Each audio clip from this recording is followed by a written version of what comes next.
Thank you, everybody, for joining us back here at the Crypto Companies channel. We're sitting here once again with co-founder and chief executive officer of the company, Mr. Ron Levy. Ron, how are you holding up during this holiday season?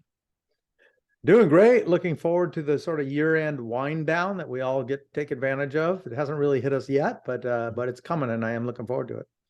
Good. So now's, I think, a really good time to kind of have some introspection and kind of look back on what 2022 brought us and everything. So how would you feel 2022 was for the crypto company? Wow, there's a big question because it goes through my mind to discuss how it was for the crypto company, which is direct to your question, but the other is, of course, the industry, which is a bigger conversation. So for the crypto company, I think I've been very happy with it. We've really sort of developed out our subsidiary, which is Blockchain Training Alliance, and the education we provide, to where I think we've done a lot of really great things to take, I'll refer to it as the platform, and really grow it in the future. So I'm very excited about it. Good. All right. So it seems like the elephant in the room then is talking about how things went overall for the year. So walk us through that side of things. You got all day? So a synopsis, the Reader's Digest version. Let's go with that. Yeah, and there's different angles to come from, right? One angle is there's a lot of traders that want to make money on crypto and trade them back and forth. For those guys, it's been some very violent swings, and there's a lot of blood on the ground from that. So that's been beyond tough. I think a lot of expectations in Q1 didn't come to fruition. If anything, I would call it there's a major reset going on, and it's been very, very difficult. When you want to talk about the industry as a whole, when it comes to, say, raising funds, there's been a lot of great projects that have raised a lot of money, and they keep doing it. There's some great closings happening this month, December, with all that's going on in the background, that are fundings of some really great projects within the blockchain world. So I think we're looking really good on that end. And more than anything, I think maybe when we look back in history of what was 22 in regard to crypto itself, it was the beginning of the argument of centralized versus decentralized. And I think those of us in the industry really understand that, but those that are not, they haven't heard it yet. They don't really know. But the fact is, you mentioned elephant in the room. Let's talk about the FTX and Sam Bankman-Fried. That was a failure of a centralized company, right? And actions within that centralized organization. It was not a failure of blockchain. It was not a failure of crypto.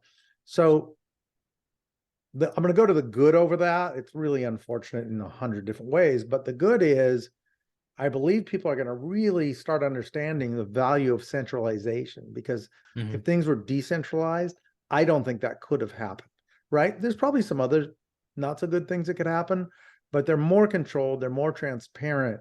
So the blockchain, to me, really fixes a lot of that. And that's why that term DeFi, or decentralized finance, was not FTX. Decentralized finance is controlled by smart contracts and things that are very transparent on the blockchain. Yeah, I mean, that is kind of a fundamental, I say, ideological conversation at this point. Is the centralized versus decentralized, or partially centralized in terms of a trading book, but you hold on to your own keys, or so on. There's people have been going back and forth about this for a long time. But at the end of the day, being decentralized puts the responsibility just in the hands of the individual person. And at that point, it's more of a job of educating people, which you guys are in a very unique position to do, I would say. Yeah, we believe that that's the case. It's, we call blockchain the trust machine, because you don't have to, trust the individuals on the other side. It's all scripted, it's all coded, and ostensibly nobody can cheat it. So it becomes the trust machine in between. And that allows it to go into every single industry. I mean, digital rights protection, right? Things that we know as trademarks and patents and trademarks, things like that, can operate in that sort of sphere. And there's projects that speak to that, and they're really, really great. And I mean, I'll give you here's a concept, because so Belgium, what do? They just decided that ETH and some other cryptos that are issued solely by computer code are not securities. Now, that might have gotten lost in some of the articles that had referred to what Belgium is doing right now.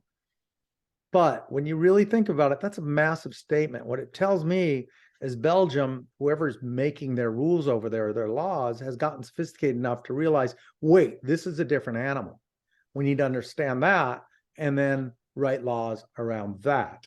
So the fact that they already said if it's issued by a computer code, then it's not a security. I'm not even going to deem whether that's exactly right or exactly wrong. It's that process of thinking like that that to me was a really big breakthrough. And that's December 2022. So usually when I see these things that jump off the page a little bit, it becomes a snowball, one, then another, then another. So I'll have my eyes on that. And I think that's a really, really big gain for the industry as a whole. Yeah, I would say while 2022 as a whole had a lot of very bombastic headlines, in the background has been some really positive movement for the industry overall. A lot of these ideas coming into government's hands in terms of regulation has not been anywhere near as draconian as I thought it may have been or feared it would have been. So I think things are kind of heading in a positive direction. Same thing, even though overall, say price movement or capital movement has been going downwards largely throughout the year. All the conferences I went to was very much full of people innovating, very positive, looking forward. Because at the end of the day, the industry isn't just based on the price movement. No, it's based on utility, and that's what's going to carry us through. A friend of mine who actually his book's being released right now, his second book on crypto, but he said it yesterday. He said we're past the tipping point. There's enough utilization at this point that even with this reset, which is what we refer to as, say, the last 6 months, which is major, stuff is being built. I mean, a project called Nillion just got funded at $20 million. There's another project called Aztec Chain. They just got funded for $100 million. There's money coming into projects that make a lot of sense, and they may be under the radar to some degree, especially to the outside world, but make no mistakes, that kind of money doesn't come in unless they're developing real projects. So I think that that's great. And you're right, we deliver education and it's all about this. There is so much for people to partake in with this in this industry. It's really hard to learn. If you go to YouTube, you're going to have to spend 1,000 hours and decide who was trying to sell you something and giving you information that was either wrong or unclear or missing important information.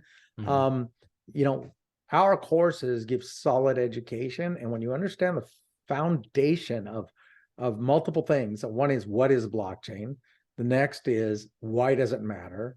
The next is how do cryptos work on top of it? I think that's important, whether you're using them or not. NFTs and the values there, again, in utility as opposed to just artwork. And if you understand these things, if you listen to this talk 1 year from now, I think you're gonna see all those subjects coalescing into real projects that edge toward mass adoption. We're not there. I don't think we'll be there in the next 12 months, but certainly it still represents a lot of growth and heading in that direction.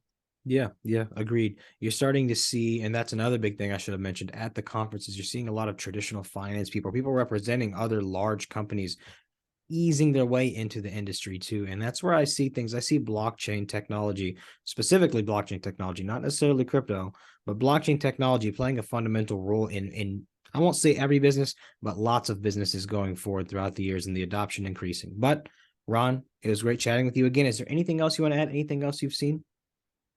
Probably plenty, but I think we've kind of, I'll try and summarize 22 a little bit more than that. And that is, it was an upheaval year for sure, capped off by FTX, but certainly, Voyager, Celsius, we had some other upsets along the way. These are all big learning things along the way. Whether or not we find out anybody had bad intentions or not, that's not me commenting one way or the other. I want to stay out of the political side of this, but that'll still come to fruition. But we learn lessons as an industry through those failures, I'll call them. And things moving forward, we'll springboard off of those lessons into more solid projects, plans, more caution.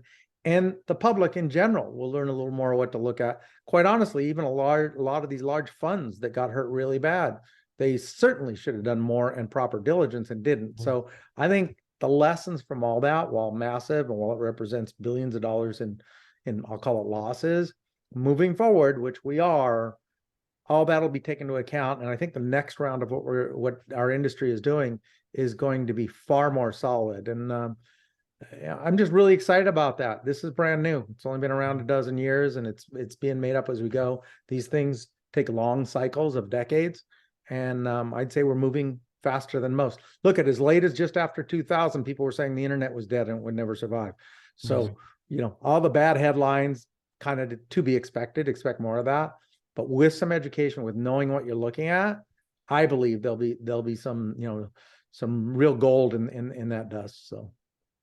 Yeah, very, very well said. Well, Ron, listen, thank you for coming on. 2023 will be another exciting year for this industry and for the crypto company. We hope to see you all there, bright-eyed and bushy-tailed. Ron, thanks again, and please have a wonderful holiday season here. Thank you, Michael. You too.